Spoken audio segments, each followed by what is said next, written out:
Assalamualaikum warahmatullahi wabarakatuh. Kembali lagi di channel YouTube Mueza Petker Pekanbaru bersama saya Dr. Hewan Rahmi Febrianti. Kali ini kita akan membahas mengenai vaksin pada kucing.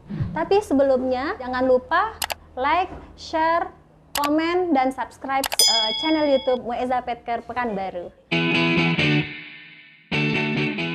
Tema kita hari ini mengenai vaksin. Pada kali ini kita akan membahas apa itu vaksinasi, kemudian definisi vaksin, bagaimana mekanisme kerja vaksin, seberapa penting vaksin itu dilakukan, kemudian jenis-jenis vaksin, waktu yang tepat untuk dilakukannya vaksin, syarat dilakukannya vaksin, selanjutnya adalah bagaimana perawatan pada hewan pasca dilakukan vaksinasi.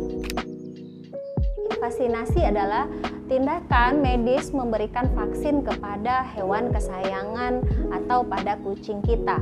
Nah, apa itu vaksin? Vaksin adalah mikroorganisme atau agen pembawa penyakit yang inaktif atau diinaktivasi yang diberikan pada saat proses vaksinasi, di mana mikroorganisme ini dikenalkan atau divaksinkan itu sebagai antigen untuk mensimulasi dari antibodi si hewan yang divaksin. Bagaimana mekanisme dari vaksin ini? Antigen atau mikroorganisme yang dilemahkan berfungsi sebagai pengenal atau antigen yang nanti akan menimbulkan antibodi dari si hewan atau kucing yang kita vaksinasi. Seberapa penting sih vaksin itu dilakukan pada kucing? Secara medis, vaksinasi adalah hal yang penting dilakukan untuk mencegah penyakit pada kucing. Sama halnya dengan penyakit-penyakit lain, bahwa lebih baik mencegah daripada mengobati. Dan tindakan vaksinasi adalah salah satu tindakan pencegahan terhadap sebuah penyakit. Sejauh ini ada 3 jenis vaksin yang penting pada kucing, yaitu pertama sekali Panleukopenia, Rhinotracheitis, dan Kalisi. Dan untuk penambahannya satu lagi yaitu Chlamydia. Dan untuk 3 vaksin ini dikenal dengan core vaksin pada kucing. Untuk kitten bisa dilakukan vaksinasi pada umur 8 minggu. Di mana ini adalah pemberian vaksin pertama pada kitten. Vaksin yang diberikan biasanya core vaksin atau 3 vaksin tadi, yaitu 3 komponen vaksin tadi, Panleukopenia, Rhinotracheitis, dan Kalisi.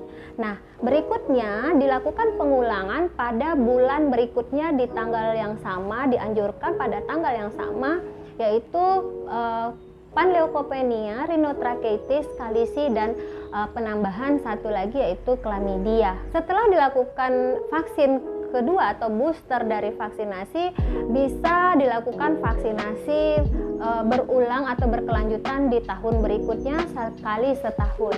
Ada pertanyaan, bagaimana kalau seandainya kucing hasil adopsi yang tidak diketahui umurnya, vaksin apa yang bisa diberikan? Nah, untuk kucing seperti ini disarankan langsung memberikan vaksinasi Panleukopenia, Rhinotracheitis, Kalisi, dan Chlamydia. Hal ini untuk meminimalis kemungkinan terjadinya penyakit ketika kita menggabungkan dengan kucing yang ada di rumah sebelumnya. Syarat-syarat untuk dilakukannya vaksin, pastinya hewan harus dalam keadaan sehat. Bagaimana cara mengetahui bahwa hewan itu dalam keadaan sehat? Yaitu dilakukan pemeriksaan terlebih dahulu oleh dokter hewan.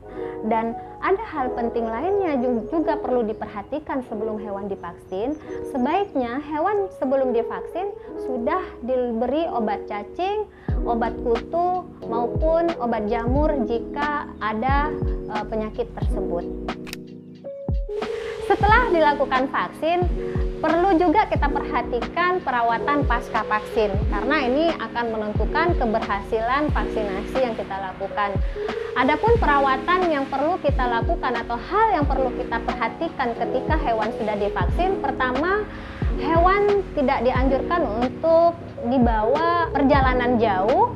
Kemudian hewan tidak dianjurkan untuk di grooming pasca vaksin selama 1-2 minggu pasca vaksin. Demikian penjelasan mengenai vaksin dan pentingnya dilakukannya vaksin. Jangan lupa bahwa lebih baik mencegah penyakit daripada mengobati, dan jangan lupa vaksinasi dan periksakan kesehatan hewan Anda ke Mueza Pet Care.